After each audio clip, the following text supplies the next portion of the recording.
Okay, so today we're going to be covering 6A, which is combining like terms with rational expressions.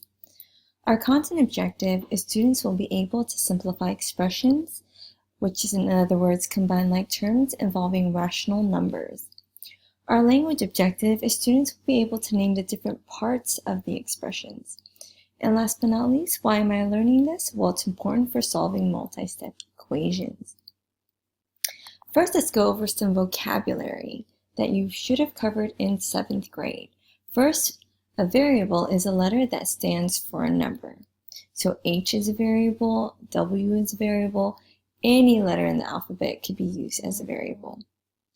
A numerical expression is a mathematical phrase that uses only numbers and operation symbols only. So the stress on the word only. So let me give you some examples. 3 plus 9 is a numerical expression. 12 minus 7 is a numerical expression. Notice numerical expressions do not have variables. Now we also have an algebraic expression, which is a mathematical phrase that uses variables, numbers, and operation symbols. So now the only difference between algebraic and numerical is algebraic will also include variables. So let me give you some examples. M plus 8 is an algebraic expression because it has variables, operations, and numbers. R minus 3 is an algebraic expression. 4C is also an algebraic expression. So please notice the difference between the two. Now let's look at the parts of an algebraic expression. So the first part is a term. A term is a part of an algebraic expression, either a number or the product of a number and variables. Terms are separated by addition or subtraction symbols. So here, if I asked you how many terms are found in this algebraic expression, hopefully you mentioned that there are 6 terms. And what exactly are those 6 terms? Just remember again, terms are separated by addition or subtraction. So here, you kind of can separate them using these addition and subtraction symbols. So those different terms would be 7x, 3y, negative 4abc, positive 6x over m squared, positive k, and positive 2. So those are the different terms. But now let's take a look at the coefficients. Coefficients are the numbers that is being multiplied by the variable. So that would be the 7, 3, negative 4. Be careful. You need to make sure you recognize the sign is going to tell you whether it's positive or negative. Sorry, not the sign, the operation. Here it's a positive 6, a positive 1. Even though there isn't one written in front of the k, we know there's one of them. And that's it. And last but not least is the constant. The constant is a number that has no variable. So in this case, 2 is our only constant. Now, hopefully you remember this slide from 7th grade as well. If I asked you to describe what you see and be very specific, what would you say? Hopefully you would say you see 3 apples, 6 oranges, and 2 pencils. So first of all, what mathematical property allowed me to think of that problem in this way? Well, hopefully you remember the commutative property. Okay, collecting or combining all like terms together made this question easier to answer. And again, the reason why I was able to do this is by using the commutative property. So here are some examples from 7th grade where we combine like terms. For our first one says 2x minus 5y plus x. Let's go ahead and use some tiles to represent that.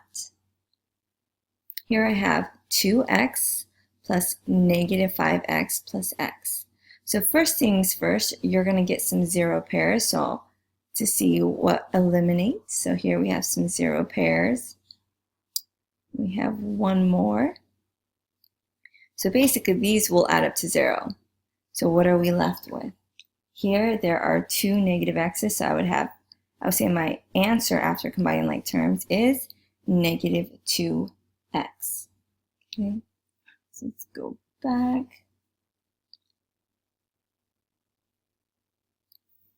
So here we would say that is negative 2x. Now here we have 5 plus negative 3 plus 12 plus negative 2. Again, let's take a quick look at some tiles. Here you're going to grab some 0 pairs. and see what we're left with. Because again, a positive and a negative will equal 0, and that's why we call them 0 pairs. So we have one more, going to make a pair, and here we're left with positives. Okay, it's 4 by 3, so I would say I'm left with a positive 12. So after I combine like terms, my answer was 12. Let's go back to our lesson here. So I'm going to say that that is 12. Now here, I'm not going to show you any more tiles, but we would go about the same thing. We would combine like terms. I'm going to combine a 4a with the negative 3a. Notice I took care of the operation to tell me what the sign was, which would give me positive a. Then we're going to combine positive 6 with negative 2. There's more positives, and there's 4 more positives, so I would say plus 4.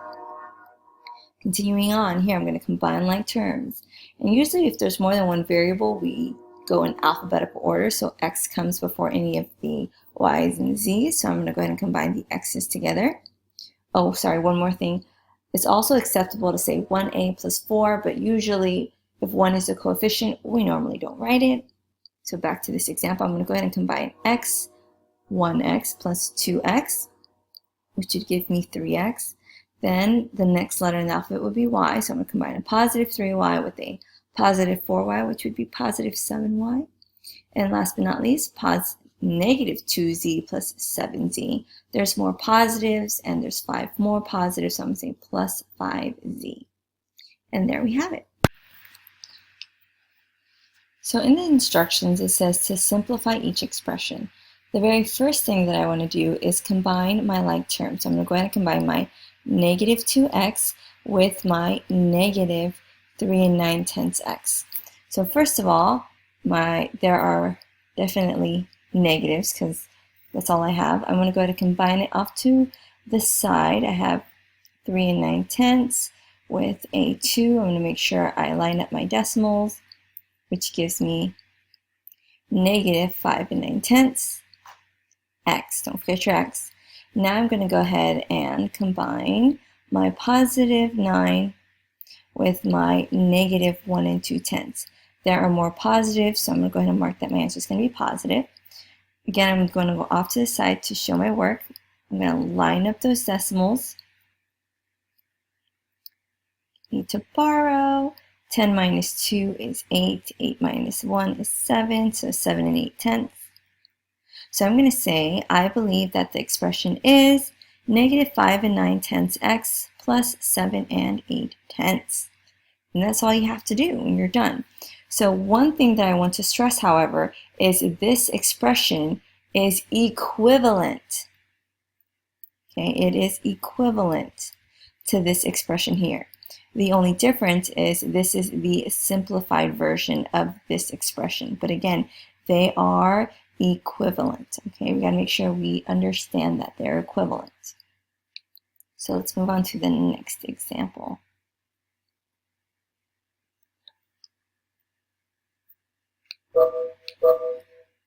So now we have 1 23/100 w minus 6w plus 19 minus 2.5. So again, first things first, you're going to have to combine like terms. So I'm going to combine my 1 23/100 w with the negative 6w. There are more negatives than positives, so I'm going to mark that here. Off to the side, I'm going to go ahead and show my work. I have 6. I'm going to put that on top since it's larger. Notice I went ahead and put my decimal after the whole number. Okay, now I'm going to subtract. How many more are there? Let's see, this turns into a 10 because 10, 0 can't minus 3. Now here, because I can't borrow from a 0, this becomes a 9 and this becomes a 5, okay? So 10 minus 3 is 7, 9 minus 2 is 7, and 5 minus 1 is 4. So I have negative 4 7/700 w. Don't forget that w. Now I'm going to go ahead and combine the constants together. So I'm going to combine a positive 19 with a negative 2.5. There are more positives, so I'm going to go ahead and put plus. Now how many more positives are there? We'll have to figure that out. And again, the decimal belongs behind the whole number. I'm going to see how much more there is. So I'm going to subtract. I have to borrow. This becomes an 8. 10 minus 5 is 5. 8 minus 2 is 6.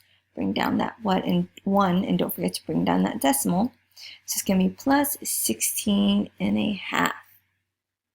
And again, this expression is equivalent to this original one. The only difference is this is a simplified version, but again, they are equivalent. So I'm going to say, I ascertain that the expression is negative 4 7/77 W plus 16.5. Okay, so let's move on. Here, we're going to do negative 14 7/10 W plus 11 plus 4W minus 6 8/10. I'm going to go ahead and combine the W's together. And notice I always circle the sign as well, because in that way I know it's negative or positive. I have more negatives, so I'm going to go ahead and mark that it's negative off to the side. I'm going to show my work. I'll do 14 7/10, and then 4 again for the whole number. The decimal belongs behind the whole number. So here, how many more negatives are there than positives? You need to find the difference between the two of them. 7 minus 0 is 7. 4 minus 4 is 0. 1 minus nothing is 1. Bring down that decimal. I have negative 10 7/10 W. Now I'm going to go ahead and add the constants together. I have a positive 11 and a negative 6 8/10. There are more positives than there are negatives, so I'm going to put plus. How many more positives are there? Well, let's find out. Again, for my whole number, the decimal belongs at the end. I need to find the difference between the two. Can't do 0 minus 8. Let's borrow. This becomes 0. 10 minus 8 is 2. Again, I must borrow, so this becomes 11. This becomes 0. 10 minus 6 is 4. Bring on that decimal down.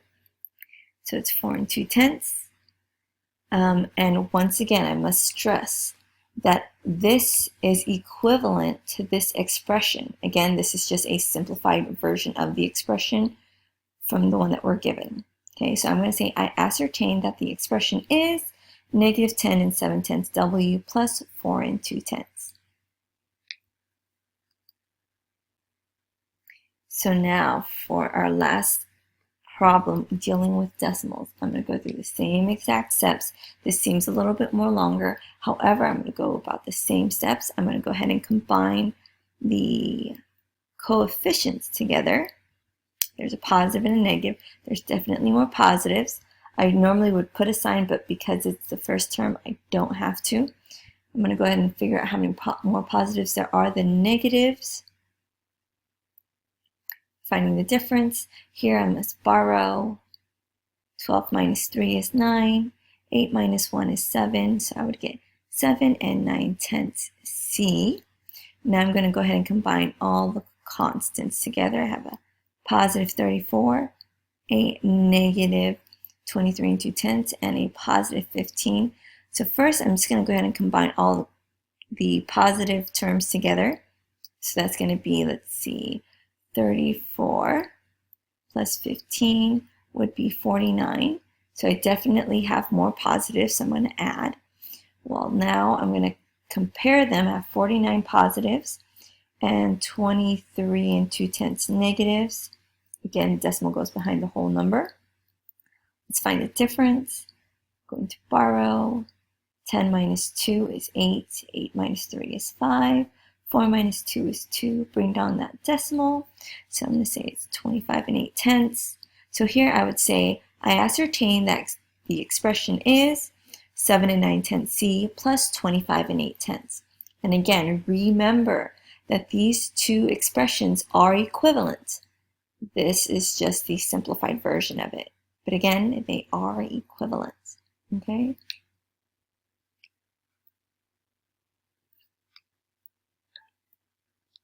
So now here, we're going to actually move on to fractional coefficients. So we're going to be asked again to simplify each expression. It's going to be the same thing, except now instead of working with decimals, we're going to work with fractions. So I'm going to go ahead and combine my coefficients first. So let's go back real quick. Let's go ahead and do that. I'm going to combine a 5/9 x with the negative 1/3 x. And notice I went ahead and again circled the operation to tell me whether it's a negative or a positive term. So off to the side, let's go ahead and figure this out. Have 5/9 minus 1/3. 9 is going to be my common denominator. Here I don't have to change it because it's already a 9, so I'm going to keep it as a 5. Here I must change it by multiplying it by 3. So 1 times 3 is 3, but I'm still going to subtract, so that equals 2/9. So I'm going to go ahead and write that we have 2/9 x. Now I'm going to combine the constants of a positive 1/2 and a positive 1/4. So off to the side, let's do that. 1/2 plus 1/4, where 4 is our common denominator. Here I must change the denominator by 2, so I'm going to change the numerator by 2 as well. So now my numerator is a 2. This is going to remain the same since the denominator is already a 4. So I'm going to add that, and it's going to give us 3/4. So let's put plus 3/4. Let's look at our next example here. I'm going to go ahead and combine my w terms first. So that it's going to be a 2/11 w and a negative 1/2 w. So let's do that work on the side. 2/11 minus 1/2, where 22 is my lowest common denominator. The first denominator is going to have to change by 2, so let's multiply by 2, changing our numerator to 4. In our second fraction, our denominator is going to have to change by 1, and also multiply the numerator by 1, so that's 11, and we are subtracting. So here we have, first of all, let's go ahead and add the opposites. We have more negatives, and we have 7 more. So it's going to be negative 7 over 22. Don't forget your w. Now let's go ahead and combine our 1/4 with our negative 1/2. So again, off to the side work, we're going to do 3/4 minus 1/5, where 20 is our lowest common denominator. The first fraction is going to have to change by 5. So that's our new numerator is 15. Our second fraction is going to have to change by 4/4, which would make it a 4. We're still subtracting. 15 minus 4 is 11 over 20. So we're going to say that it is plus, because it is positive, 11 over 20. And again, these two expressions are equivalent. It's just that this is the simplified version.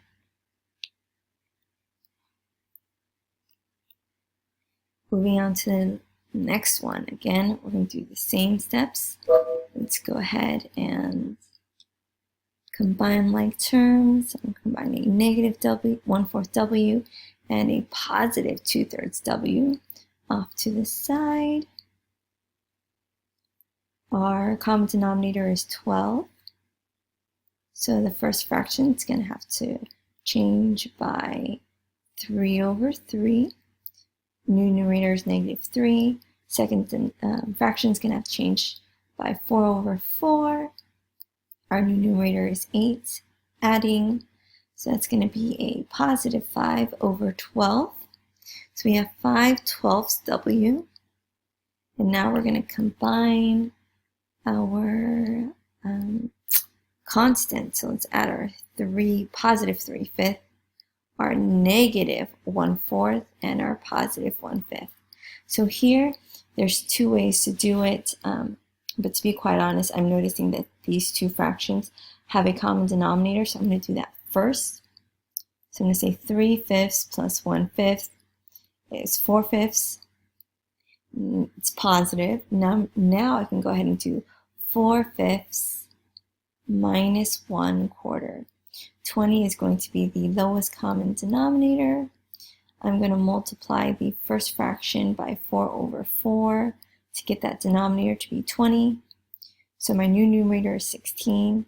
Second fraction is going to have to change by a multiple of 5 over 5. So my new numerator is a 5. I'm still going to subtract, leaving me with 11/20. So here it's going to be 5/12 W plus 11/20. And again, I cannot tell you enough, these two expressions are equivalent. It's just this is the simplified version of it. What if you were asked to go ahead and simplify this expression when you have both decimals and fractions? Most of you may be tempted to first convert fractions to decimals because you might feel more comfortable with decimals than with fractions. But let's see what happens if you did do that. Well, let's see. First of all, 1/3 will become 0.3 repeating on the 3, and 2/3 would become 0.6 repeating on the 6. So this is a little bit more difficult. Some of you may be able to handle this, but what's going to happen is you're going to combine these terms together and you'd be left with something like this. So what I would suggest you do instead is convert your decimals to fractions. So let's do that here. Let's convert our decimals to fractions. And I've been stressing in class that you read these decimals correctly because it will help you. For example, the way you would read this is 4/10. So how would I write that as a fraction? I would write it as 4/10 minus 1/3 F plus 2/3 F. So I'm just continuing to write these down because they're already as fractions. And how would I read this? It would be minus 2/10. So again, by being able to read these decimals correctly, it's going to help you write down these fractions correctly as well. So now I'm going to go ahead and combine like terms, but before I do that, just because I can, I'm going to go ahead and reduce these fractions. So this is, I'm going to reduce it by 2, so this is going to be 2/5 F minus 1/3 F plus 2/3. Here I can reduce both the numerator and denominator by 2, which would give me 1/5. Now I can go ahead and combine like terms, combining a positive 2/5 F with a negative 1/3 F. I'm going to do some side work here, where 15 is my lowest common denominator. Got to multiply the denominator by 3. So multiplying the numerator by 3 as well, giving me 6. Here, multiplying the denominator by 5, so multiplying the numerator by 5 as well. So that's 5, and I'm subtracting, leaving me with 1/15. Got to make sure I don't forget about my variable. It is an F. Now I'm going to combine a positive 2/3 with a negative 1/5. So let's write that here, where 15 is my lowest common denominator. I'm going to have to change my first fraction denominator by 5, so the numerator changes by 5 as well. 5 times 2 is 10. Here my denominator is going to change by 3 to make it a 15. So 1 times 3 is 3. We're subtracting, leaving me with 7/15. So it is positive, so I'm going to put plus. And there we have it. My expression is 1/15 F plus 7/15. Okay, and again, once more, these expressions are equivalent. Okay, and just one more thing. Here, I did choose to reduce. If you did not reduce and you did the math, you would still get the correct answer as long as you reduced your final expression. You would get the same answer here.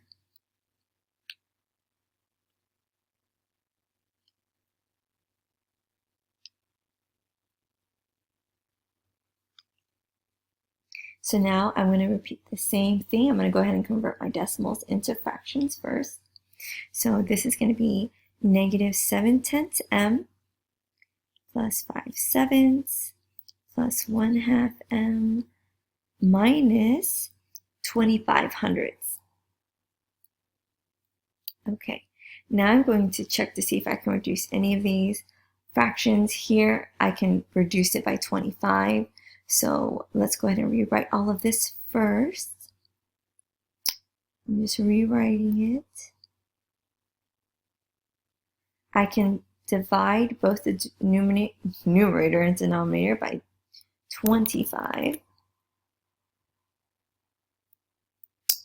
And that's going to leave me with 1/4, so minus 1/4. Now I can go ahead and combine like terms, combining this term with positive 1/2. I can do some side work here, where 10 is my lowest common denominator. This isn't going to change since the denominator is already 10. However, this denominator is going to have to change by 5, so the numerator must change by 5 as well. I'm going to add, leaving me with negative 2/10. So I'm going to say negative 2/10 m. Now here, I'm going to go ahead and combine a positive 5/7 with a negative 1/4, where 28 is our lowest common denominator, changing the numerator by 4 and the denominator by 4, leaving me with a new numerator of 20, changing our denominator by 7 and our numerator by 7. Our new numerator is now 7, subtracting, leaving me with 13/28. Since it is positive, I'm going to go ahead and add. So my final answer would be negative 2/10 m plus 13/28. But is it really the final answer? I'm hoping you're correcting me and saying, no, it's not done yet. Why, you might ask? Because this fraction is not reduced yet. If you divide by 2 to the numerator and denominator, you would end up with negative 1/5 m plus 13/28. And that is our final answer. Okay, so now we have a new problem. This one looks a little bit intimidating, but first things first, let's go ahead and take a look at the problem. The first thing I'm drawn to is this right here. I'm noticing it's a minus, a negative. So what I'm going to do is go ahead and add the opposite. So it's going to be a positive 2/10 now. Now let's go ahead and convert all of these decimals into fractions. So this is already a fraction, keeping that. This is plus 1 and 1/10. This becomes a 22/100 x, leaving that as minus 1/2 plus 2/10. Oops, 2/10. Let's turn it into a fraction. And now here is where I'm going to go ahead and take the time to reduce my fractions as well as turn them into an improper fraction. So I have 1/5 x. This would become 11/10, turning that into an improper fraction, minus, let's divide both the numerator and denominator by 2. And that's going to leave me with 11/50 x minus 1/2 plus, let's go ahead and reduce these by 2, leaving us with 1/5. So now I can go ahead and combine like terms, combining the 1/5 x with the negative 11/50 x. So side work, 1/5 minus 11/50. So 50 is my lowest common denominator. I'm going to multiply this numerator by 10, denominator by 10, and this numerator by 10, leaving me with 10 as a new numerator. This, my denominator is already 50, so I'm not going to have to change that. So 11 is going to stay the same. There are more negatives than positives, so my answer is negative 1, because there's one more negative. 1/50, so let's write down negative 1/50 x. Now combining the 11/10 with the negative 1/2 and the positive 1/5. So now here, they don't have any common denominators already, so I'm going to have to combine all three fractions together. Let's do 11/10 minus 1/2 plus 1/5. Here our common denominator is 10. This fraction is going to remain the same since our denominator is already 10. This fraction is going to have to change by 5, making this a 5. This is going to change by 2, making this numerator a 2. We're still going to subtract here and add here.